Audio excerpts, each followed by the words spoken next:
ತಮಿಳುನಾಡಿನಲ್ಲಿ ಟಿವಿಕೆ ಎಬ್ಬಿಸಿರತಕ್ಕಂತಹ ಸುನಾಮಿಗೆ ದ್ರಾವಿಡ ಪಕ್ಷಗಳು ನೆಲಕಚ್ಚಿ ಹೋಗಿವೆ. ಆದರೆ ಈ ಸುನಾಮಿಯಲ್ಲಿ ಟಿವಿಕೆ ಪಕ್ಷದ ವಿಜಯ್ ಕೂಡ ಸಿಲುಕಿ ಒದ್ದಾಡ್ತಾ ಇದ್ದಾರೆ. ಯಾಕಂದರೆ ಅವ್ರಿಗೇನೋ ನಂಬರ್ 1 ಪಕ್ಷ ಆಗಿದೆ, ಬಹುಮತಕ್ಕೆ 10 ಸೀಟ್ ಕಡಿಮೆ ಇತ್ತು. ಈಗ ಬಹುಮತ ಇರೋದನ್ನು ನನಗೆ ತೋರಿಸಿ ನಂತರ ಪ್ರಮಾಣ ವಚನ ಬೋಧಿಸ್ತೀನಿ ಅಂತೇಳಿ ರಾಜ್ಯಪಾಲರು ಹೇಳ್ತಾ ಇದ್ದಾರೆ. ಇದರಿಂದಾಗಿ ಅಕ್ಷರಶಃ ವಿಜಯ್ ಅವರಿಗೆ ಸಂಕಷ್ಟ ಎದುರಾಗಿದೆ. ತಮಿಳುನಾಡಿನಲ್ಲಿ ಟಿವಿಕೆ ಅತಿ ದೊಡ್ಡ ಪಕ್ಷವಾಗಿದೆ, ಹೊರತು ಬಹುಮತ ಸಿಕ್ಕಿಲ್ಲ. ಹೀಗಾಗಿ ಸರ್ಕಾರ ರಚನೆಗೆ ಬೇಕಾದಂತಹ ಬಹುಮತದ ಸಂಖ್ಯೆಗಳನ್ನು ತೋರಿಸಿ ಅಂತ ರಾಜ್ಯಪಾಲರು ಕೇಳ್ತಾ ಇದ್ದಾರೆ. ಆದರೆ ಇದುವರೆಗೂ ವಿಜಯ್ಗೆ ಸಿಕ್ಕಿರುವಂಥದ್ದು ಕಾಂಗ್ರೆಸ್ನ 5 ಶಾಸಕರ ಬೆಂಬಲ ಮಾತ್ರ. ಉಳಿದ ಶಾಸಕರ ಬೆಂಬಲ ಪತ್ರ ಕೊಡಿ ಅಂತ ರಾಜ್ಯಪಾಲರು ಒತ್ತಾಯಿಸ್ತಾ ಇದ್ದಾರೆ. ಹೀಗಾಗಿ ಕಾನೂನು ಪಂಡಿತರ ಜೊತೆಗೆ ಸಭೆ ನಡೆಸಿದಂತಹ ವಿಜಯ್ ಇವತ್ತು ಮತ್ತೆ ರಾಜ್ಯಪಾಲರನ್ನ ಭೇಟಿ ಮಾಡಿದರು. ಸರ್ಕಾರ ರಚನೆಗೆ ಅವಕಾಶ ಕೊಡಿ, ಬಹುಮತ ಸಾಬೀತುಪಡಿಸ್ತೀನಿ ಅಂತ ಮನವಿ ಮಾಡಿದರು. ಆದರೆ ರಾಜ್ಯಪಾಲರು ಮಾತ್ರ 117 ಶಾಸಕರ ಬಹುಮತದ ಪತ್ರವನ್ನು ತೋರಿಸಿದ್ರಷ್ಟೇ ಅವಕಾಶ ಕೊಡ್ತೀನಿ ಅಂತ ಹೇಳಿ ಕಳಿಸಿದ್ದಾರೆ. ರಾಜ್ಯಪಾಲರು ಸರ್ಕಾರ ರಚಿಸೋದಕ್ಕೆ ಅನುಮತಿಯನ್ನು ನೀಡಿಲ್ಲ. ಹೀಗಾಗಿ ಬರಿಗೈಯಲ್ಲಿ ನಟ ವಿಜಯ್ ವಾಪಸ್ಸಾದರು. ಮುಂದಿನ ಹೋರಾಟದ ಬಗ್ಗೆ ಆಪ್ತರ ಜೊತೆಗೆ ಮನೆಯಲ್ಲಿ ಸಭೆಯನ್ನು ನಡೆಸಿದರು. ಖ್ಯಾತ ವಕೀಲ ಅಭಿಷೇಕ್ ಮನು ಸಿಂಘ್ವಿ ಅವರ ಜೊತೆಗೆ ವಿಜಯ್ ಫೋನ್ನಲ್ಲಿ ಚರ್ಚೆಯನ್ನು ನಡೆಸಿದ್ದಾರೆ. ರಾಜ್ಯಪಾಲರು ಸರ್ಕಾರ ರಚನೆಗೆ ಗ್ರೀನ್ ಸಿಗ್ನಲ್ ಕೊಡದೇ ಇದ್ದರೆ ಹೈಕೋರ್ಟ್ನಲ್ಲಿ ಬೇಲ್ ಮನವಿ ಸಲ್ಲಿಸುವುದಕ್ಕೆ ವಿಜಯ್ ತಯಾರಿ ಮಾಡಿಕೊಳ್ತಾ ಇದ್ದಾರೆ. ನಟ ವಿಜಯ್ ಮುಖದಲ್ಲಿ 108 ಸ್ಥಾನ ಗೆದ್ದಂತಹ ಖುಷಿ ಈಗ ಕಾಣ್ತಾ ಇಲ್ಲ. ಯಾಕಂದರೆ ಕಾನೂನು ಹೋರಾಟಕ್ಕೂ ಅವರು ಸಜ್ಜಾಗ್ತಾ ಇದ್ದಾರೆ. ಹಾಗಿದ್ರೆ ವಿಜಯ್ ಅವರ ಲೆಕ್ಕ ತಪ್ಪಿದ್ದು ಎಲ್ಲಿ ಅನ್ನುವಂಥದ್ದು ಕೂಡ ಅಷ್ಟೇ ಇಂಪಾರ್ಟೆಂಟ್ ಆಗುತ್ತೆ. ವಿಜಯ್ ಅವ್ರಿಗಿರುವಂತಹ ನಂಬರ್ ಗೇಮನ್ನು ನಾವಿಲ್ಲಿ ಪರಿಗಣಿಸಬೇಕು. ಸರ್ಕಾರ ರಚನೆಗೆ ಕನಿಷ್ಠ 117 ಸ್ಥಾನಗಳು ಬೇಕು. ಟಿವಿಕೆ 108 ಪ್ಲಸ್ ಕಾಂಗ್ರೆಸ್ನ 5 ಅಂದರೆ 113 ಸ್ಥಾನಗಳಿವೆ. ಇದರಲ್ಲಿ ವಿಜಯ್ ಗೆದ್ದಂತಹ 2 ಕ್ಷೇತ್ರಗಳ ಪೈಕಿ 1 ಕ್ಷೇತ್ರವನ್ನು ಅವರು ತ್ಯಜಿಸಬೇಕಾಗತ್ತೆ. ಹೀಗಾಗಿ ಮ್ಯಾಜಿಕ್ ನಂಬರ್ 117ಕ್ಕೆ ಇಳಿಕೆ ಆಗುತ್ತೆ. 118 ಇದ್ದದ್ದು 117ಕ್ಕೆ ಇಳಿಕೆ ಆಗುತ್ತೆ. ಟಿವಿಕೆ 107 ಪ್ಲಸ್ ಕಾಂಗ್ರೆಸ್ನ 5 ಸಮ 112. ಒಟ್ಟು ವಿಜಯ್ ಅವರ ಬಳಿಯಲ್ಲಿ ಇರುವಂಥದ್ದು ಇವಾಗ 112 ಸ್ಥಾನಗಳು ಮಾತ್ರ. ವಿಜಯ್ಗೆ ಇನ್ನೂ ಕೂಡ ಕನಿಷ್ಠ 5 ಶಾಸಕರ ಬೆಂಬಲ ಬೇಕಿದೆ. ಹೀಗಾಗಿ ವಿಜಯ್ ಸರ್ಕಾರ ರಚನೆಗೆ ಅವಕಾಶ ನೀಡೋದಕ್ಕೆ ಗವರ್ನರ್ ಅವರು ರೆಡಿ ಇಲ್ಲ. ಅಫ್ಕೋರ್ಸ್ ಇಲ್ಲಿ ಯಾವಾಗ ಯಾವುದೇ ಒಂದು ಪಕ್ಷಕ್ಕೆ ಬಹುಮತ ಬರದೇ ಇದ್ದಾಗ, ವಿಧಾನಸಭೆ ಚುನಾವಣೆ ಮುಗಿದ ನಂತರ ಅಥವಾ ಲೋಕಸಭೆ ಚುನಾವಣೆ ಮುಗಿದ ನಂತರ ಯಾವುದೇ ಒಂದು ಪಕ್ಷಕ್ಕೆ ಅಥವಾ ಒಂದು ಮೈತ್ರಿಕೂಟಕ್ಕೆ ಸಂಪೂರ್ಣವಾದಂತಹ ಬಹುಮತ ಬರದೇ ಇದ್ದಂತಹ ಸಂದರ್ಭದಲ್ಲಿ ಆ ವಿಧಾನಸಭೆ ಚುನಾವಣೆಯನ್ನು ಎದುರಿಸಿರತಕ್ಕಂತಹ ಪಕ್ಷಗಳಲ್ಲಿ ಅತಿ ದೊಡ್ಡ ಪಕ್ಷವನ್ನು ಸರ್ಕಾರ ರಚನೆಗೆ ಆಹ್ವಾನಿಸಬೇಕಾಗಿರುತ್ತದೆ ರಾಜ್ಯಪಾಲರ ಜವಾಬ್ದಾರಿ. ಆದರೆ ತಮಿಳುನಾಡು ರಾಜ್ಯಪಾಲರ ವಿರುದ್ಧ ಈಗ ಜನನಾಯಕನ್ ಆಪ್ತರೆಲ್ಲ ಸಿಟ್ಟಾಗಿದ್ದಾರೆ. ತಮಿಳುನಾಡು ಗವರ್ನರ್ ನಡೆಯನ್ನು ಕಮಲ್ ಹಾಸನ್ ಅವರು ಖಂಡಿಸಿದರು. ವಿಜಯ್ಗೆ ಕಮಲ್ ಹಾಸನ್ ಅವರ ಬೆಂಬಲವನ್ನು ಕೂಡ ಕೊಟ್ಟಿದ್ದಾರೆ. ಸರ್ಕಾರ ರಚನೆಗೆ ಆಹ್ವಾನಿಸುವಂತೆ ಗವರ್ನರ್ಗೆ ಕಮಲ್ ಹಾಸನ್ ಅವರು ಒತ್ತಾಯಿಸಿದರು. ಇನ್ನು ಬಹುಭಾಷಾ ನಟ ಪ್ರಕಾಶ್ ರಾಜ್ ಕೂಡ ರಾಜ್ಯಪಾಲರ ಈ ನಡವಳಿಕೆ ಅಸಹ್ಯಕರ ಅಂತ ಪೋಸ್ಟ್ ಹಾಕಿದ್ದಾರೆ. ಸಂವಿಧಾನದ ಗವರ್ನರ್ ಅವರ ನಡೆ ಸಂವಿಧಾನ ಬಾಹಿರ. ವಿಜಯ್ ಅವರಿಗೆ ಜನಾದೇಶ ಸಿಕ್ಕಿದೆ. ಸದನದಲ್ಲಿ ಅವರು ಬಹುಮತವನ್ನು ಸಾಬೀತುಪಡಿಸೋದಕ್ಕೆ ಅವಕಾಶ ಇದ್ದೇ ಇರುತ್ತೆ ಅಂತ ಹೇಳಿ ಪ್ರಕಾಶ್ ರಾಜ್ ಕೂಡ ಆಗ್ರಹಿಸಿದ್ದಾರೆ. ಇನ್ನೊಂದು ಕಡೆ ವಿಜಯ್ ಅಭಿಮಾನಿಗಳು ಸುಪ್ರೀಂ ಕೋರ್ಟ್ ತೀರ್ಪಿನ ಬಗ್ಗೆ ಮಾತಾಡ್ತಾ ಇದ್ದಾರೆ. ಹಾಗೆಯೇ ವಿಜಯ್ಗೆ ಬೆಂಬಲ ಕೊಟ್ಟಿರುವಂತಹ ಕಾಂಗ್ರೆಸ್ ನಾಯಕರು ಇದೆಲ್ಲ ಬಿಜೆಪಿಯವರ ಕುತಂತ್ರ ಅಂತ ನೇರವಾಗಿ ವಾಗ್ದಾಳಿಯನ್ನು ನಡೆಸಿದರು. This governors, I thought, is coming from Goa, is having good image there, but because of his RSS background and because of the pressure of Narendra Modi ji and Amit Shah ji, I think he's bending to BJP rather than bending towards the constitution and bending before the people of Tamil Nadu. This is ಹೀಗೆ ಇದು ಕಾಂಗ್ರೆಸ್ ಅವರು ಮಾಡ್ತಾ ಇರುವಂಥ ಆರೋಪ. ಎಲ್ಲ okay ಆಗಿದ್ದರೆ ಇವತ್ತು ವಿಜಯ್ ಅವರು ಮುಖ್ಯಮಂತ್ರಿಯಾಗಿ ಪ್ರಮಾಣ ವಚನ ಸ್ವೀಕರಿಸಿ ಇಷ್ಟೊತ್ತಿಗೆ ಅವರು ಮುಖ್ಯಮಂತ್ರಿ ಅಂತ ಹೇಳ್ಕೊಂಡು ಓಡಾಡಬೇಕಾಗಿತ್ತು. ಅದಕ್ಕಾಗಿ ವೇದಿಕೆಯನ್ನು ಕೂಡ ಚೆನ್ನೈನಲ್ಲಿ ರೆಡಿ ಮಾಡಲಾಗಿದೆ. ಆದರೆ ವಿಜಯ್ ಇನ್ನೂ ಕೂಡ ಪ್ರಮಾಣ ವಚನವನ್ನು ಸ್ವೀಕರಿಸಿಲ್ಲ ಅಂತ ಮಹಿಳೆಯೊಬ್ಬರು ಕಾರ್ಯಕ್ರಮದ ಜಾಗಕ್ಕೆ ಬಂದು ಕಣ್ಣೀರು ಹಾಕಿದ್ದಾರೆ. ಇನ್ನು ನಟ ವಿಜಯ್ ಗೆದ್ದಾಗ ಅವರ ಮನೆ ಮುಂದಿದ್ದಂತಹ ಸಂಭ್ರಮ ಜನಜಂಗುಳಿ ಈಗಿಲ್ಲ, ಎಲ್ಲ ಖಾಲಿ ಹೊಡಿತಾ ಇದೆ. ಹೀಗಾಗಿಯೇ ವಿಜಯ್ ಮನೆ ಮುಂದೆ ಬಂದಂತಹ ವಿಜಯ್ ಅಭಿಮಾನಿಗಳು ಕಣ್ಣೀರು ಹಾಕಿದರು. ವಿಜಯ್ ಮನೆ ಗೇಟ್ ಬಂದಿರುವ ದೇವರ ವಿಗ್ರಹಗಳಿಗೆ ಕೈ ಮುಗಿದ್ರು, ಹೂಗಳನ್ನು ಹಾಕಿದರು. ಕೊನೆಗೆ ಮಂಡಿಯೂರಿ ದೇವರೇ ಬೇಗ ವಿಜಯ್ ಅವರನ್ನ ಮುಖ್ಯಮಂತ್ರಿ ಮಾಡಪ್ಪ ಅಂತ ಗೋಳಾಡಿದರು. ಇನ್ನೊಂದು ಕಡೆ ತಮಿಳುನಾಡಿನ ಗವರ್ನರ್ ಕಚೇರಿ ಬಳಿಯಲ್ಲೂ ಕೂಡ ವಿಜಯ್ ಬೆಂಬಲಿಗರು ಪ್ರತಿಭಟನೆಯನ್ನು ನಡೆಸಿದ್ದಾರೆ. ರಾಜ್ಯಪಾಲರಿಗೆ 1994ರಲ್ಲಿ SR ಬೊಮ್ಮಾಯಿ ಅವರ ಪ್ರಕರಣದ ಬಗ್ಗೆ ಸುಪ್ರೀಂ ಕೋರ್ಟ್ ನೀಡಿದಂತಹ ತೀರ್ಪು ಅದು ಗೊತ್ತಿಲ್ವಾ ಅಂತ ವಾಗ್ದಾಳಿ ನಡೆಸಿದ್ದಾರೆ. ஏற்கனவே எஸ்ஆர் பொம்மை வழக்கில் வந்து உச்சநீதிமன்ற தீர்ப்பே என்னன்னு கேட்டிங்கன்னா, ஆளுநர் மாளிகை வந்து பெரும்பான்மை நிரூபிக்கக்கூடிய இடம் இல்லை, அது சட்டமன்றம் தான், அதுதான் அரசியலமைப்பு சட்டமும் சொல்லுது. அதனால ஆளுநர் வந்து பதவி பிரமாணம் செஞ்சு வைக்கணும்னு நாங்கள் ப்ரொಟೆಸ್ಟ್ பண்ணுறோம். ಇನ್ನು ತಮಿಳುನಾಡಿನಲ್ಲಿ ಸರ್ಕಾರ ರಚನೆ ಬಿಕ್ಕಟ್ಟು ನಡೀತಾ ಇದೆ. ಸಾಮಾನ್ಯ ವ್ಯಕ್ತಿಯಿಂದ ಹಿಡಿದು ರಾಜಕಾರಣಿಗಳವರೆಗೆ ಎಲ್ಲರೂ ಕೂಡ ಮಾತನಾಡ್ತಾ ಇರೋದು ಎಸ್.ಆರ್. ಬೊಮ್ಮಾಯಿ ಅವರ ಪ್ರಕರಣದ ಐತಿಹಾಸಿಕ ತೀರ್ಪಿನ ಬಗ್ಗೆ. ಹಾಗಾದರೆ ಏನಿದು ಪ್ರಕರಣ, ಸುಪ್ರೀಂ ಕೋರ್ಟ್ ಕೊಟ್ಟಂತಹ ತೀರ್ಪಿನ ಸಾರಾಂಶಗಳು ಏನೇನು ಆಗಿತ್ತು ಅನ್ನೋದನ್ನು ಕೂಡ ನಾವು ಗಮನಿಸಬೇಕು. ಎಸ್.ಆರ್. ಬೊಮ್ಮಾಯಿ ನೇತೃತ್ವದ ಜನತಾ ಪಕ್ಷ 1988ರಲ್ಲಿ ಬಹುಮತದ ಸರ್ಕಾರವನ್ನು ನಡೆಸ್ತಾ ಇತ್ತು. ಆದರೆ ಸೆಪ್ಟೆಂಬರ್ 1988ರಲ್ಲಿ ಇಲ್ಲಿ ಲೋಕದಳ ಮತ್ತು ಜನತಾ ಪಕ್ಷ ಎರಡೂ ಜನತಾದಳದ ಹೆಸರಲ್ಲಿ ವಿಲೀನ ಆದವು. ವಿಲೀನವಾದ 2 ದಿನಕ್ಕೆ ಜನತಾದಳದ 19 ಶಾಸಕರು ಬೆಂಬಲವನ್ನು ವಾಪಸ್ ಪಡ್ಕೊಂಡಿದ್ರು. ರಾಜ್ಯಪಾಲರಿಗೆ 19 ಶಾಸಕರ ಸಹಿಯನ್ನು ಇದ್ದಂತಹ ಪತ್ರವನ್ನು ಶಾಸಕರಾಗಿದ್ದಂತಹ KR ಮೊಳಕೇರಿ ಅವರು ಕೊಟ್ಟಿದ್ದರು. ಸರ್ಕಾರಕ್ಕೆ ಬಹುಮತ ಇಲ್ಲ ಅಂತ ಅವರು ಹೇಳಿದರು. ಹಾಗಾಗಿ ಬಹುಮತ ಇಲ್ಲದ ಸರ್ಕಾರ ಅಂತ ರಾಜ್ಯಪಾಲರು ಏಕಾಏಕಿ ಆ ಸರ್ಕಾರವನ್ನು ವಜಾಗೊಳಿಸಿ ರಾಷ್ಟ್ರಪತಿ ಆಳ್ವಿಕೆಗೆ ಶಿಫಾರಸನ್ನು ಮಾಡಿಬಿಡ್ತಾರೆ. ಆದರೆ 19 ಶಾಸಕರಲ್ಲಿ 7 ಶಾಸಕರು ವಾಪಸ್ ಬೊಮ್ಮಾಯಿ ಅವರಿಗೆ ಬೆಂಬಲಿಸಿದಾಗ ವಿಶ್ವಾಸಮತ ಸಾಬೀತುಪಡಿಸ್ತೀನಿ ಅಂತ ಗವರ್ನರ್ ಅವರಿಗೆ ಬೊಮ್ಮಾಯಿ ಅವರು ಪತ್ರ ಬರೆದಿದ್ರು. ಆದರೆ ಅಧಿವೇಶನವನ್ನು ನಡೆಯೋ ಮೊದಲೇ ವಿಶ್ವಾಸಮತ ಸಾಬೀತು ಮಾಡಿಲ್ಲ ಅಂತ ಅಂದಿನ ರಾಜ್ಯಪಾಲರು ರಾಷ್ಟ್ರಪತಿಯವರಿಗೆ ಪತ್ರದ ಮೂಲಕ ಒತ್ತಡವನ್ನು ಹೇರಿದರು. ರಾಜ್ಯಪಾಲರ 2ನೇ ಪತ್ರ ತಲುಪಿದ ದಿನವೇ ಸಂವಿಧಾನದ 356ನೇ ವಿಧಿ ಅಡಿಯಲ್ಲಿ ರಾಷ್ಟ್ರಪತಿ ಆಳ್ವಿಕೆಯನ್ನು ಅವತ್ತು ಕರ್ನಾಟಕದಲ್ಲಿ ಜಾರಿಗೊಳಿಸಲಾಗುತ್ತೆ. ಹೀಗೆ ರಾಷ್ಟ್ರಪತಿ ಆಳ್ವಿಕೆ ಜಾರಿ ಆದಮೇಲೆ ಎಸ್.ಆರ್. ಬೊಮ್ಮಾಯಿ ಅವರು ಸುಮ್ಮನೆ ಕೂರಲಿಲ್ಲ. ಕಾನೂನು ಪರಿಣಿತರ ಜೊತೆಗೆ ಚರ್ಚೆ ಮಾಡಿ ಸುಪ್ರೀಂ ಕೋರ್ಟ್ನ ಮೊರೆ ಹೋದರು. ಸರಿಸುಮಾರು 5 ವರ್ಷಗಳ ಕಾಲ ವಿಚಾರಣೆಗಳು ನಡೆದವು. ಬೊಮ್ಮಾಯಿ ಅವರ ಸರ್ಕಾರ ವಾಪಸ್ ಬರಲಿಲ್ಲ, ಅದು ಬೇರೆ ಮಾತು. ಆಮೇಲೆ 1994ರಲ್ಲಿ ಸುಪ್ರೀಂ ಕೋರ್ಟ್ನ ಸಾಂವಿಧಾನಿಕ ಪೀಠ ಇಡೀ ದೇಶದ ರಾಜಕಾರಣಕ್ಕೆ ಅನ್ವಯ ಆಗುವಂತೆ ಒಂದು ತೀರ್ಪನ್ನು ನೀಡಿತು. ಸಂವಿಧಾನದ 356ನೇ ವಿಧಿ 1ನೇ ಪರಿಚ್ಛೇದ ಅನ್ನುವಂಥದ್ದು ರಾಷ್ಟ್ರಪತಿಯವರ ಪರಮೋಚ್ಚ ಹಕ್ಕು ಅನ್ನುವಂಥದ್ದನ್ನು ಇದರಲ್ಲಿ ಹೇಳಲಾಗಿದೆ. 356ನೇ ವಿಧಿಯಡಿಯಲ್ಲಿ ರಾಷ್ಟ್ರಪತಿಗಳು ಮಾಡದಂತಹ ಆದೇಶವನ್ನು ಪ್ರಶ್ನಿಸೋದಕ್ಕೆ ನ್ಯಾಯಾಲಯಕ್ಕೂ ಕೂಡ ಅಧಿಕಾರ ಇಲ್ಲ. ಆದರೆ ರಾಷ್ಟ್ರಪತಿಗಳು ಮಾಡುವ ಆದೇಶದಲ್ಲಿರುವ ತಪ್ಪುಗಳನ್ನು ಸುಪ್ರೀಂ ಕೋರ್ಟ್ ಪರಿಶೀಲನೆ ಮಾಡಬಹುದು ಅನ್ನುವುದನ್ನು ಇದರಲ್ಲಿ ಹೇಳಲಾಗಿದೆ. ರಾಷ್ಟ್ರಪತಿಗಳ ಆದೇಶದ ತಪ್ಪುಗಳನ್ನು ಪರಾಮರ್ಶೆ ಮಾಡಲು 356ನೇ ವಿಧಿಯ 3ನೇ ಪರಿಚ್ಛೇದದಲ್ಲಿ ಈ ಅಧಿಕಾರವನ್ನು ಸಂವಿಧಾನ ನ್ಯಾಯಾಲಯಕ್ಕೆ ಕೊಟ್ಟಿದೆ. ರಾಷ್ಟ್ರಪತಿಯವರ ಆದೇಶದಲ್ಲಿ ತಪ್ಪುಗಳು ಆಗಿರುವುದು ಕೋರ್ಟ್ ಗಮನಕ್ಕೆ ಬಂದರೆ ಅಥವಾ ಸಾಬೀತಾದರೆ ಆಗ ರಾಷ್ಟ್ರಪತಿಯವರ ಆದೇಶವನ್ನು ಕೋರ್ಟ್ ರದ್ದು ಮಾಡಬಹುದು.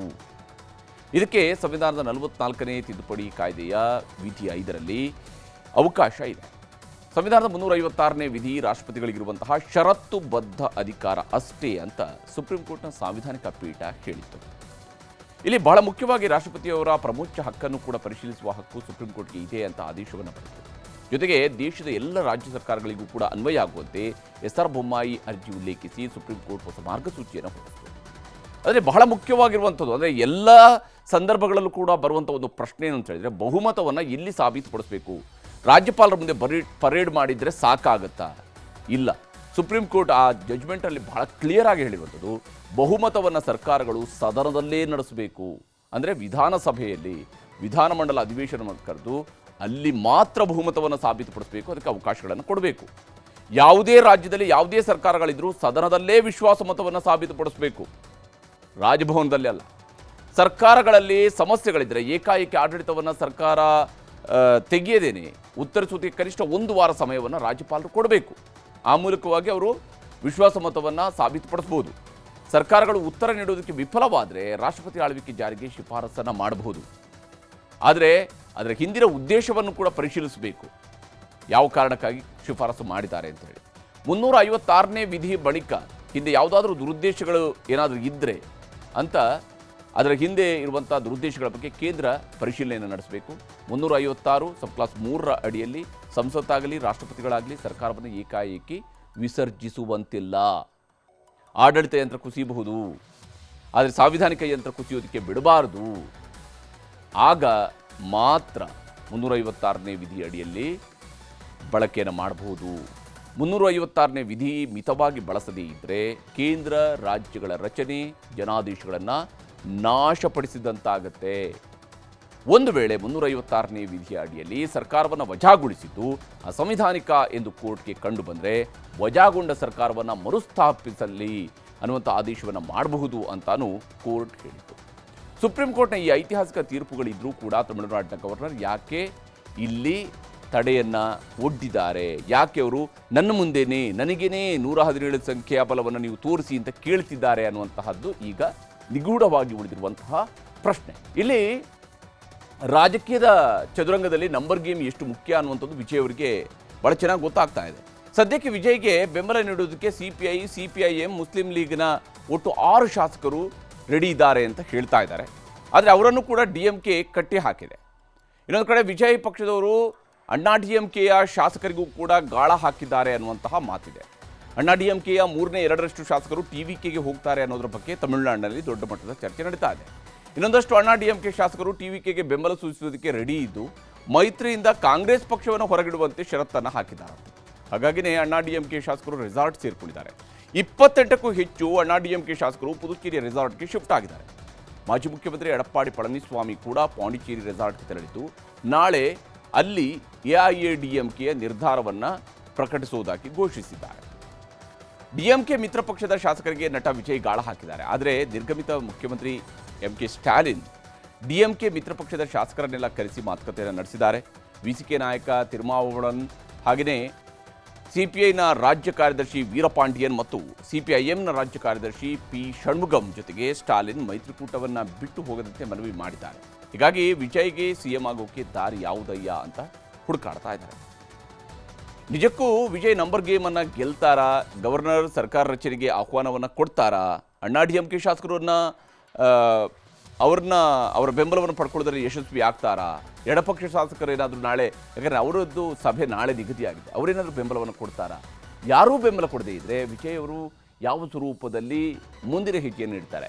ಇಲ್ಲಿ ಒಂದಂತೂ ಸ್ಪಷ್ಟ, ವಿಜಯ್ ಅವರಿಗೆ ಪ್ರಮಾಣ ವಚನ ಬೋಧಿಸದೆ, ಅವರು ಸರ್ಕಾರ ರಚಿಸದೆ ಇಲ್ಲಿ ಅನೇಕ ಪ್ರಶ್ನೆಗಳಿಗೆ ಅಥವಾ ಅವರ ಬಹುಮತದ ಸರ್ಕಾರದ ರಚನೆಗೆ ಸಂಬಂಧಪಟ್ಟಂತೆ ಉತ್ತರ ಸಿಗೋದಕ್ಕೆ ಸಾಧ್ಯ ಇಲ್ಲ. ಏನೇ ಇದ್ರೂ ಕೂಡ ತಮಿಳುನಾಡು ವಿಧಾನಸಭೆಯಲ್ಲಿ ಇದಕ್ಕೆ ಅಂತಿಮವಾದಂಥ ಉತ್ತರ ಸಿಗುವಂಥದ್ದು.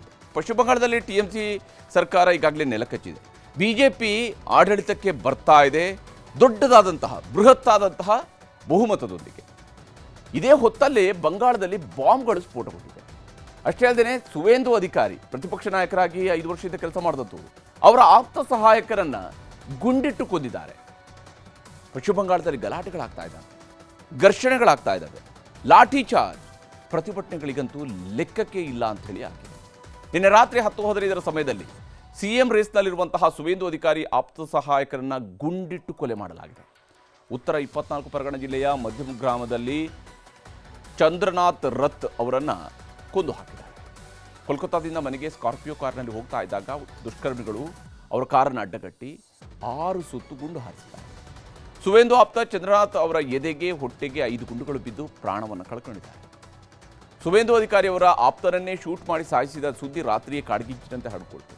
BJP ಕಾರ್ಯಕರ್ತರೆಲ್ಲ ಬೀದಿಗಿಳಿದರು, ಆಸ್ಪತ್ರೆ ಮುಂದೆ ಜಮಾಯಿಸಿದ್ರು, TMC ಅವರ ಕೈವಾಡ ಅಂತ ಪ್ರತಿಭಟನೆಯನ್ನು ಮಾಡಿದರು. ರಾತ್ರಿಯೇ ಸುವೇಂದು ಅಧಿಕಾರಿ ಆಸ್ಪತ್ರೆಗೆ ಬಂದರು. ಕಾರ್ಯಕರ್ತರನ್ನೆಲ್ಲ ಸಮಾಧಾನ ಮಾಡಿ ತನಿಖೆಗೆ ಸಹಕಾರ ಕೊಡೋಣ ಅಂತ ಹೇಳಿ ಸುಮ್ಮನಿರಿಸುವಂತಹ ಪ್ರಯತ್ನವನ್ನು ಸುವೇಂದು ಅಧಿಕಾರಿಯವರು ಮಾಡಿದರು. ಪಶ್ಚಿಮ ಬಂಗಾಳ ಪೊಲೀಸರು ಚಂದ್ರನಾಥ್ ರಥ್ ಅವರ ಹತ್ಯೆಯ ತನಿಖೆಯನ್ನು ತೀವ್ರಗೊಳಿಸಿದ್ದಾರೆ. ಚಂದ್ರನಾಥ್ ಮೃತದೇಹದ ಪೋಸ್ಟ್ಮಾರ್ಟಮ್ ಆಗಿದ್ದು 5 ಬುಲೆಟ್ಗಳು ಸಿಕ್ಕಿವೆ. ಚಂದ್ರನಾಥ್ ಶವವನ್ನು ಕುಟುಂಬಸ್ಥರಿಗೆ ಹಸ್ತಾಂತರ ಮಾಡಲಾಗಿದೆ. ಗುಂಡು ಹಾರಿಸಿರ್ತಕ್ಕಂತಹ ಸ್ಥಳದಲ್ಲಿ FSL ತಂಡ ಪರಿಶೀಲನೆಯನ್ನು ಮಾಡಿದೆ. ಹತ್ಯೆಯ ಬಳಿಕ ಆರೋಪಿಗಳು ಪರಾರಿಯಾಗುವುದಕ್ಕೆ ಬಳಸಿದ್ದಂತಹ ಕಾರನ್ನು ಸೀಸ್ ಮಾಡಲಾಗಿದ್ದು ತನಿಖೆಯನ್ನು ಚುರುಕುಗೊಳಿಸಿದ್ದಾರೆ. ಸುವೇಂದು ಅಧಿಕಾರಿ ಆಪ್ತನ ಹತ್ಯೆಗೆ TMC ಅವರದ್ದೇ ಮುಖ್ಯ ಪಾತ್ರ ಇದೆ ಅನ್ನುವಂತಹ ಆರೋಪ BJPಯವರು ಮಾಡ್ತಾ ಇದ್ದಾರೆ. ಆದರೆ ಕೇಂದ್ರ ಸರ್ಕಾರ, ಚುನಾವಣಾ ಆಯೋಗವೇ ಹತ್ಯೆಗೆ ಹೊಣೆ ಹೊರಬೇಕು ಅಂತಿದ್ದಾರೆ ಅಖಿಲೇಶ್ ಯಾದವ್.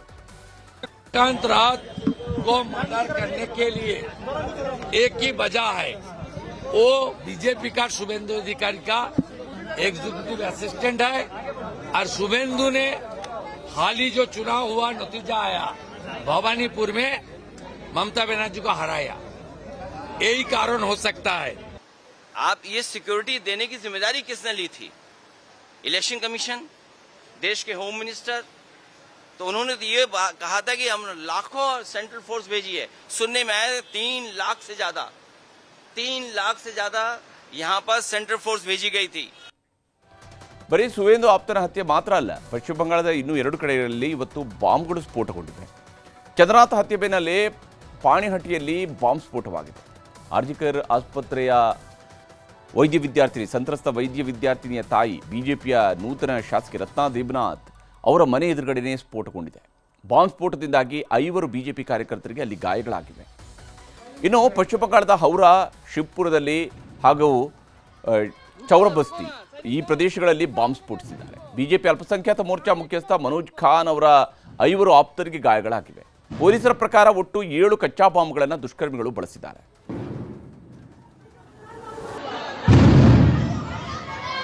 रुको ना सर, इनका अबू कहाँ लेके गए सर, इनको कहाँ लेके गए सर इनको? ಇದು ಪಶ್ಚಿಮ ಬಂಗಾಳದ ರಕ್ತಸಿಕ್ತ ರಾಜಕೀಯದ ಕಥೆ. ಆದರೆ ಇನ್ನು ಕೇರಳಂನಲ್ಲಿ ಮುಂದಿನ ಮುಖ್ಯಮಂತ್ರಿ ಆಯ್ಕೆಗೆ ಕಾಂಗ್ರೆಸ್ ಭಾರಿ ಕಸರತ್ತನ್ನು ನಡೆಸ್ತಾ ಇದೆ. ಇವತ್ತು ತಿರುವನಂತಪುರಂನಲ್ಲಿ ಎಐಸಿಸಿ ವೀಕ್ಷಕರಿದ್ದ ಕಾಂಗ್ರೆಸ್ ಶಾಸಕರ ಅಭಿಪ್ರಾಯ ಸಂಗ್ರಹವನ್ನು ಆರಂಭಿಸಲಾಗಿದೆ. ಕೆಪಿಸಿಸಿ ಕಚೇರಿ ಇಂದಿರಾ ಭವನದಲ್ಲಿ ಅಭಿಪ್ರಾಯವನ್ನು ಸಂಗ್ರಹಿಸಲಾಯಿತು. ಇನ್ನು ಬಹುತೇಕ ಶಾಸಕರು ಈ ಸಂದರ್ಭದಲ್ಲಿ ಸಂಸದ ಕೆಸಿ ವೇಣುಗೋಪಾಲ್ ಅವರಿಗೆ ಬೆಂಬಲವನ್ನು ಸೂಚಿಸಿದ್ದಾರೆ ಅನ್ನುವಂತಹ ಮಾಹಿತಿ ಇದೆ. ನಾಳೆ ಕೇರಳದ ನೂತನ ಮುಖ್ಯಮಂತ್ರಿ ಹೆಸರನ್ನು ಹೈಕಮಾಂಡ್ ಘೋಷಣೆ ಮಾಡುವ ಸಾಧ್ಯತೆ ಇದೆ. ಇನ್ನು ಅಸ್ಸಾಂನಲ್ಲೂ ಕೂಡ ಸತತ 3ನೇ ಬಾರಿಗೆ ಬಿಜೆಪಿ ನೇತೃತ್ವದ NDA ಸರ್ಕಾರ ರಚನೆ ಮಾಡೋದಕ್ಕೆ ಸಿದ್ಧತೆಗಳಾಗ್ತಾ ಇದ್ದಾವೆ. ಬಹುತೇಕ ಹಿಮಂತ್ ಬಿಸ್ವಾ ಸರ್ಮಾ 2ನೇ ಬಾರಿಗೆ ಮುಖ್ಯಮಂತ್ರಿ ಆಗುವಂಥದ್ದು ಫೈನಲ್ ಆಗಿದೆ. ಮೇ 12ರ ಬೆಳಗ್ಗೆ 11 ಗಂಟೆಗೆ ಖಾನ್ಪುರದಲ್ಲಿ ಪ್ರಮಾಣ ವಚನ ಸ್ವೀಕಾರ ಸಮಾರಂಭ ನಡೆಯಲಿದೆ. ಪ್ರಧಾನಿ ನರೇಂದ್ರ ಮೋದಿ, ಕೇಂದ್ರ ಗೃಹ ಸಚಿವ ಅಮಿತ್ ಶಾ, ಬಿಜೆಪಿ ರಾಷ್ಟ್ರೀಯ ಅಧ್ಯಕ್ಷ ನಿತಿನ್ ನಬೀನ್ ಸೇರಿದಂತೆ ಪ್ರಮುಖ ನಾಯಕರು ಪ್ರಮಾಣ ವಚನ ಸಮಾರಂಭದಲ್ಲಿ ಭಾಗವಹಿಸಲಿದ್ದಾರೆ. ಇವತ್ತು ಆಪರೇಷನ್ ಸಿಂಧೂರ್ ಸಕ್ಸಸ್ ಆಗಿ 1 ವರ್ಷ. ಪಹಲ್ಗಾಮ್ನಲ್ಲಿ ನಡೆದಂತಹ ಪ್ರವಾಸಿಗರ ಹತ್ಯಾಕಾಂಡವನ್ನು ಇಡೀ ಭಾರತ ಎಂದಿಗೂ ಮರೆಯೋದಕ್ಕೆ ಸಾಧ್ಯನೇ ಇಲ್ಲ. ನಿಶಸ್ತ್ರವಾಗಿ ತಮ್ಮ ಫ್ಯಾಮಿಲಿ ಜೊತೆಗೆ ಬಹಳ ಆರಾಮಾಗಿ ವಿರಾಮವಾಗಿದ್ದಂತಹ ಜನರ ಮೇಲೆ ಅವರ ಧರ್ಮಗಳನ್ನು ಕೇಳಿ ಟಾರ್ಗೆಟ್ ಮಾಡಿ ಕೊಂದು ಹಾಕಿದ್ರು ಉಗ್ರರು. ಯಾವ ಹೆಣ್ಮಕ್ಕಳ ಸಿಂಧೂರವನ್ನು ಅಳಿಸಿದ್ರೋ ಅದೇ ಸಿಂಧೂರ ಹೆಸರಿನಲ್ಲಿ ಭಾರತ ಸರ್ಕಾರ ಆಪರೇಷನ್ ಶುರು ಮಾಡಿತ್ತು.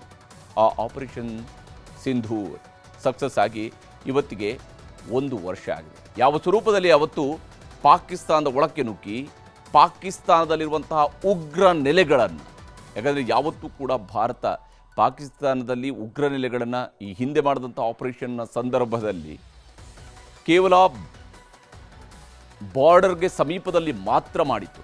ಆದರೆ ಆಪರೇಷನ್ ಸಿಂಧೂರ್ನ ಮೂಲಕವಾಗಿ ಲಾಹೋರ್ ಸಮೀಪದವರೆಗೂ ಕೂಡ ಭಾರತ ಹೋಗಿತ್ತು. ಆ ಮೂಲಕ ಪಾಕಿಸ್ತಾನದ ಉಗ್ರ ನೆಲೆಗಳನ್ನು, ಅಜರ್ ಮಸೂದ್ನ ಉಗ್ರ ನೆಲೆಗಳನ್ನು ಮಟ್ಟ ಹಾಕುವಂತಹ ಕೆಲಸವನ್ನು ಭಾರತ ಸರ್ಕಾರ ಮಾಡಿತು. ಆ ಸಾಹಸಕ್ಕೆ, ಭಾರತದ ವೀರ ಸೈನಿಕರ ಸಾಹಸಕ್ಕೆ ಭಾರತ ಸರ್ಕಾರ ತೆಗೆದುಕೊಂಡಂತಹ ದಿಟ್ಟ ಕ್ರಮಕ್ಕೆ ಇವತ್ತು 1 ವರ್ಷ ತುಂಬಿದೆ. ಅದರ ಒಂದು ಸಣ್ಣ ವರದಿಯನ್ನು ತೋರಿಸಿದೆ.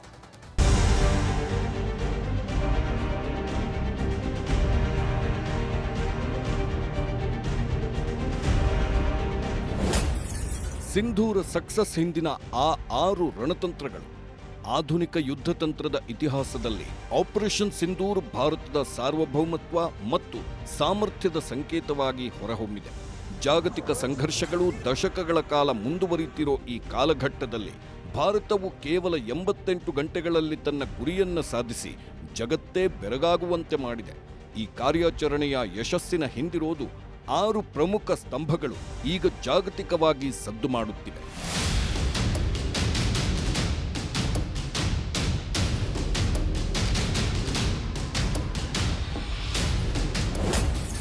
ಒಂದು, ಯೋಜಿತ ನಿಖರ ಕ್ಷಿಪ್ರ ಯುದ್ಧ ತಂತ್ರ. ರಷ್ಯಾ ಉಕ್ರೇನ್ ಯುದ್ಧ ಆಗಲಿ, ಪಶ್ಚಿಮ ಏಷ್ಯಾದ ಸಂಘರ್ಷಗಳಾಗಲಿ ಹಗಲು ರಾತ್ರಿ ಎನ್ನದೇ ಅಂತ್ಯವಿಲ್ಲದೆ ನಡೆಯುತ್ತಿದೆ. ಆರ್ಥಿಕ ನಷ್ಟವನ್ನು ಉಂಟು ಮಾಡುತ್ತಿದೆ. ಆದರೆ ಆಪರೇಷನ್ ಸಿಂಧೂರ್ ಅತ್ಯಂತ ಸ್ಪಷ್ಟವಾದ ಎಕ್ಸಿಟ್ ಸ್ಟ್ರಾಟಜಿ ಹೊಂದಿತ್ತು. ನಾಗರಿಕರಿಗೆ ಹಾನಿಯಾಗದಂತೆ ಕೇವಲ ಭಯೋತ್ಪಾದಕ ಮೂಲ ಸೌಕರ್ಯಗಳನ್ನು ನಾಶಪಡಿಸುವುದು ಭಾರತದ ಗುರಿಯಾಗಿತ್ತು. ಕೇವಲ 4 ದಿನಗಳಲ್ಲಿ ಅಂದರೆ 88 ಗಂಟೆಗಳಲ್ಲಿ ಯೋಜಿತ ನಿಖರ ಕ್ಷಿಪ್ರ ಯುದ್ಧ ತಂತ್ರದ ಮೂಲಕ ಗುರಿ ತಲುಪಿದ್ರು. ಶತ್ರುವನ್ನ ಕದನ ವಿರಾಮಕ್ಕೆ ಒಪ್ಪುವಂತೆ ಮಾಡಿದ್ದು ಈ ಕಾರ್ಯಾಚರಣೆಯ ವಿಶೇಷ. 2, ಪಾಕಿಸ್ತಾನದ ಹೃದಯ ಭಾಗಕ್ಕೆ ಪ್ರಹಾರ. ಭಾರತದ ದಾಳಿ ಈ ಬಾರಿ ಕೇವಲ ಗಡಿ ಭಾಗಕ್ಕಷ್ಟೇ ಸೀಮಿತವಾಗಿರಲಿಲ್ಲ. ಪಾಕಿಸ್ತಾನದ ಒಳಗಿನ ಪ್ರಮುಖ ಭಯೋತ್ಪಾದಕ ಕೇಂದ್ರಗಳ ಮೇಲೆ ದಾಳಿ ಮಾಡಿತು. ಸಿಯಾಲ್ಕೋಟ್ ಮತ್ತು ಬಹವಲ್ಪುರದಂತಹ ಪ್ರಮುಖ ನಗರಗಳಲ್ಲಿದ್ದ ಲಷ್ಕರ್ ಎ ತೈಬಾ, ಜೈಷ್ ಎ ಮೊಹಮ್ಮದ್ ಮತ್ತು ಹಿಜ್ಬುಲ್ ಮುಜಾಹಿದ್ದೀನ್ನ 9 ಲಾಂಚ್ ಪ್ಯಾಡ್ಗಳನ್ನು ಧ್ವಂಸಗೊಳಿಸಲಾಯಿತು. ಕಂದಹಾರ್ ವಿಮಾನ ಅಪಹರಣ ಮತ್ತು ಪುಲ್ವಾಮಾ ದಾಳಿಯ ಸಂಚುಗಾರರಾದ ಯೂಸುಫ್ ಅಜರ್ ಮತ್ತು ಮುದಾಸಿರ್ ಅಹಮದ್ ಸೇರಿದಂತೆ 100ಕ್ಕೂ ಹೆಚ್ಚು ಭಯೋತ್ಪಾದಕರನ್ನ ಮಟ್ಟ ಹಾಕಲಾಯಿತು. ಇದು ಪಾಕಿಸ್ತಾನದ ಪರಮಾಣು ಬ್ಲ್ಯಾಕ್ ಮೇಲ್ ತಂತ್ರಕ್ಕೆ ಭಾರತ ನೀಡಿದ ದಿಟ್ಟ ಉತ್ತರವಾಗಿತ್ತು. 3. ಅಲ್ಲಿ ಗರಿಷ್ಠ ಹಾನಿ, ಇಲ್ಲಿ ಕನಿಷ್ಠ ಪರಿಣಾಮ. ಸಾಮಾನ್ಯವಾಗಿ ಯುದ್ಧಗಳಾದರೆ ಎರಡೂ ದೇಶಗಳ ಆರ್ಥಿಕತೆಯ ಮೇಲೆ ಪರಿಣಾಮ ಬೀರುತ್ತವೆ. ಆದರೆ ಭಾರತವು ತಂತ್ರಜ್ಞಾನದ ಬಲದಿಂದ ದೇಶದ ಮೇಲೆ ಯಾವುದೇ ಆರ್ಥಿಕ ಅಥವಾ ಭೌತಿಕ ಹಾನಿಯಾಗದಂತೆ ನೋಡಿಕೊಂಡಿತ್ತು. ರಫೇಲ್ ಯುದ್ಧ ವಿಮಾನಗಳು ಮತ್ತು ಸ್ಕಾಲ್ಪ್ ಮಿಸೈಲ್ಗಳನ್ನು ಬಳಸಿ ಕೇವಲ 23 ನಿಮಿಷಗಳಲ್ಲಿ ಪಾಕಿಸ್ತಾನದ ಚೀನಾ ನಿರ್ಮಿತ ವಾಯು ರಕ್ಷಣಾ ವ್ಯವಸ್ಥೆಯನ್ನ ಭೇದಿಸಿದ್ದು, ಪರಮಾಣು ಶಕ್ತಿಯುಳ್ಳ ಪಾಕಿಸ್ತಾನದ 11 ವಾಯುನೆಲೆಗಳ ಮೇಲೆ ಒಂದೇ ಬಾರಿಗೆ ದಾಳಿ ಮಾಡಿದ ವಿಶ್ವದ ಮೊದಲ ದೇಶ ಭಾರತವಾಯಿತು. ಪಾಕಿಸ್ತಾನದ 20% ವಾಯುಪಡೆ ಆಸ್ತಿಗಳು ಈ ದಾಳಿಯಲ್ಲಿ ನಾಶವಾದವು. ಭಾರತದ ಆಕಾಶ್ ತೀರ್ ಕಮಾಂಡ್ ವ್ಯವಸ್ಥೆಯು ಶತ್ರುಗಳ 100 ಡ್ರೋನ್ ಮತ್ತು ಮಿಸೈಲ್ಗಳನ್ನು ಯಶಸ್ವಿಯಾಗಿ ತಡೆಹಿಡಿಯಿತು. 4. ಆಪರೇಷನ್ ಸಿಂಧೂರ್ ಸಕ್ಸಸ್ನಲ್ಲಿ ಜೈ. ಆಪರೇಷನ್ ಸಿಂಧೂರ್ ಸಕ್ಸಸ್ ಹಿಂದಿನ ಶಕ್ತಿ ಅಂದ್ರೆ ಜೈ. ಜೆ ಜಾಯಿಂಟ್ನೆಸ್ ಅಂದ್ರೆ ಜಂಟಿ ಶಕ್ತಿ. ಎ ಆತ್ಮನಿರ್ಭರತೆ. ಐ ಇಂಡಿಗ್ನಿಸೇಷನ್ ಅಂದ್ರೆ ದೇಶೀಯತೆ. ಈ 3 ತತ್ವದ ಮೇಲೆ ಭೂಸೇನೆ, ವಾಯುಪಡೆ ಮತ್ತು ನೌಕಾಸೇನೆಗಳು ಅತ್ಯಂತ ಸಮನ್ವಯದಿಂದ ಕಾರ್ಯನಿರ್ವಹಿಸಿದವು. ಹಾಗಾಗಿನೇ 2014ರಲ್ಲಿ 46,429 ಕೋಟಿಯಷ್ಟಿದ್ದ ರಕ್ಷಣಾ ಉತ್ಪಾದನೆ 2024-25ರಲ್ಲಿ 1.54 ಲಕ್ಷ ಕೋಟಿ ರೂಪಾಯಿಗೆ ಏರಿಕೆಯಾಗಿದೆ. ಇಂದು ಭಾರತದ 65% ರಕ್ಷಣಾ ಉಪಕರಣಗಳು ಸ್ವದೇಶಿ ನಿರ್ಮಿತವಾಗಿವೆ. ಬ್ರಹ್ಮೋಸ್, ಆಕಾಶ್, ತೇಜಸ್ ಮತ್ತು DRDO ಅಭಿವೃದ್ಧಿಪಡಿಸಿದ ಆಂಟಿ ಡ್ರೋನ್ ವ್ಯವಸ್ಥೆಗಳು ಭಾರತಕ್ಕೆ ಯುದ್ಧ ಭೂಮಿಯಲ್ಲಿ ಮೇಲುಗೈ ತಂದುಕೊಟ್ಟವು. 5. ದೃಢ ರಾಜಕೀಯ ಇಚ್ಛಾಶಕ್ತಿ. ಪ್ರಧಾನಿ ನರೇಂದ್ರ ಮೋದಿ ಸರ್ಕಾರ ಸೈನ್ಯಕ್ಕೆ ಸಂಪೂರ್ಣ ಸ್ವಾತಂತ್ರ್ಯ ನೀಡಿತ್ತು. ಭಯೋತ್ಪಾದಕರನ್ನ ಅವರ ನೆಲದಲ್ಲೇ ಹೊಡೆದು ಹಾಕುವಂತೆ ಸೇನೆಗೆ ಸ್ಪಷ್ಟ ಆದೇಶ ಕೊಟ್ಟಿತ್ತು. ಜಾಗತಿಕ ಮಟ್ಟದಲ್ಲಿ ಪಾಕಿಸ್ತಾನವನ್ನ ಒಂಟಿ ಮಾಡಿದ್ರು. ಆತ್ಮರಕ್ಷಣೆಗಾಗಿ ಭಾರತದಿಂದ ಕ್ರಮ ಅಂತ ಪ್ರತಿಪಕ್ಷಗಳ ನಿಯೋಗಗಳನ್ನು ಜಗತ್ತಿನ ಮೂಲೆ ಮೂಲೆಗೆ ಕಳಿಸಿ ವಿಶ್ವಕ್ಕೆ ಮನವರಿಕೆ ಮಾಡುವಲ್ಲಿ ಭಾರತದ ರಾಜತಾಂತ್ರಿಕತೆ ಯಶಸ್ವಿಯಾಯಿತು. 6. ಸಮಗ್ರ ರಾಷ್ಟ್ರೀಯ ದೃಷ್ಟಿಕೋನ. ಇದು ಕೇವಲ ಸೇನೆಯ ಯುದ್ಧವಾಗಿರಲಿಲ್ಲ, ಇಡೀ ದೇಶವೇ ಒಂದಾಗಿ ನಡೆಸಿದ ಹೋರಾಟವಾಗಿತ್ತು. ಸ್ಟಾರ್ಟ್ಅಪ್ಗಳು ಮತ್ತು ಖಾಸಗಿ ಕಂಪನಿಗಳು ಆತ್ಮಹತ್ಯಾ ಡ್ರೋನ್ ಮತ್ತು ಕೌಂಟರ್ ಡ್ರೋನ್ ವ್ಯವಸ್ಥೆಗಳನ್ನು ಪೂರೈಸಿದವು. ಕಾರ್ಯಾಚರಣೆಯ ಸಮಯದಲ್ಲಿ ಇಸ್ರೋದ 10 ಉಪಗ್ರಹಗಳು ದಿನದ 24 ಗಂಟೆಯೂ ನಿಖರ ಮಾಹಿತಿ ಮತ್ತು ಕಣ್ಗಾವಲು ಒದಗಿಸಿದ್ವು.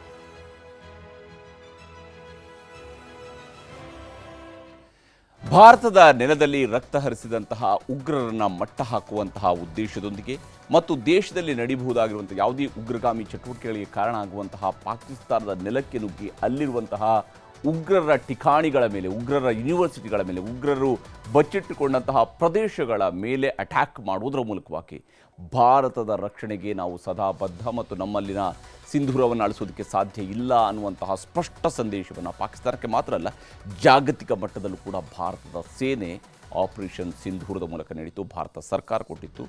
ಇದು ಈಗ 1 ವರ್ಷ. ಆದರೆ ಭಾರತದ ನಮ್ಮ ಸೇನಾ ಪ್ರಾಬಲ್ಯಕ್ಕೆ ಮತ್ತು ಸೇನಾ ಪಡೆಗಳ ಶ್ರಮಕ್ಕೆ ಹ್ಯಾಟ್ಸ್ ಆಫ್ ಅನ್ನು ಹೇಳಲೇಬೇಕು.